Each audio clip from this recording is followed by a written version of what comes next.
కనిపించని ఆటస్థలం. ఒక చిన్న గ్రామంలో చాలా సంతోషంగా ఉండే పిల్లలు ఉండేవారు. వారిలో అర్జున్, మీనా, కిరణ్, లత అనే నలుగురు మంచి స్నేహితులున్నారు.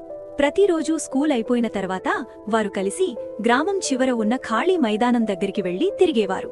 ఒకరోజు వారు నవ్వుకుంటూ జోకులు చెప్పుకుంటూ నడుస్తున్నారు. అప్పుడు ఒక ఆశ్చర్యకరమైన విషయం జరిగింది. ఒక్కసారిగా వారి ముందే ఒక అందమైన ఆటస్థలం కనిపించింది. అక్కడ రంగురంగుల ఊయలలు, పొడవైన స్లైడ్, తిరిగే మేరీగో రౌండ్, పెద్ద సీసా ఉన్నాయి.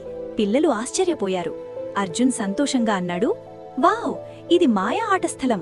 అందరూ లోపలికి వెళ్లి ఆటలు ఆడడం మొదలుపెట్టారు. వారు నవ్వుతూ పరిగెత్తుతూ చాలా ఆనందంగా ఆడుకున్నారు. ఆశ్చర్యంగా ఏమైంది అంటే, వారు ఎంత ఎక్కువగా నవ్వుతూ ఆడితే ఆ ఆటస్థలం అంత పెద్దగా అందంగా మారింది. ఊయలలు వేగంగా ఊగాయి. స్లైడ్ బంగారంలాగా మెరిసింది. కాని కొంతసేపటికి ఇద్దరు పిల్లలు గొడవ పడటం మొదలుపెట్టారు. ముందు నేను ఊయల ఊగాలి, లేదు ముందు నేను. వారి నవ్వు ఆగిపోయింది. అప్పుడు నెమ్మదిగా ఊయల మాయమవడం ప్రారంభమైంది. కొద్దిసేపటికి స్లైడ్ కూడా కనిపించలేదు. అలా ఒక్కొక్కటి మాయమైపోయాయి. కొన్ని క్షణాల్లోనే మొత్తం ఆటస్థలం కనిపించకుండా పోయింది. మైదానం మళ్లీ ఖాళీగా మారింది. పిల్లలు ఆశ్చర్యంగా ఒకరినొకరు చూశారు.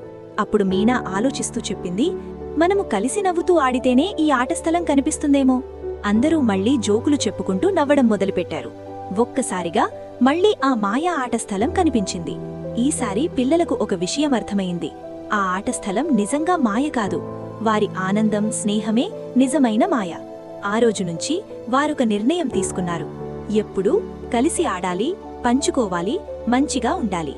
అప్పుడు మాత్రమే వారి ఆటస్థలం ఎప్పటికీ ఆనందంగా ఉంటుంది. నీతి: ఆనందం, స్నేహమే జీవితంలో నిజమైన మాయ. చూసినందుకు ధన్యవాదాలు. ఇంకా ఇలాంటి కథల కోసం టైనీ టాడ్లర్ టైమ్స్ ఛానల్ను సబ్స్క్రైబ్ చేయండి.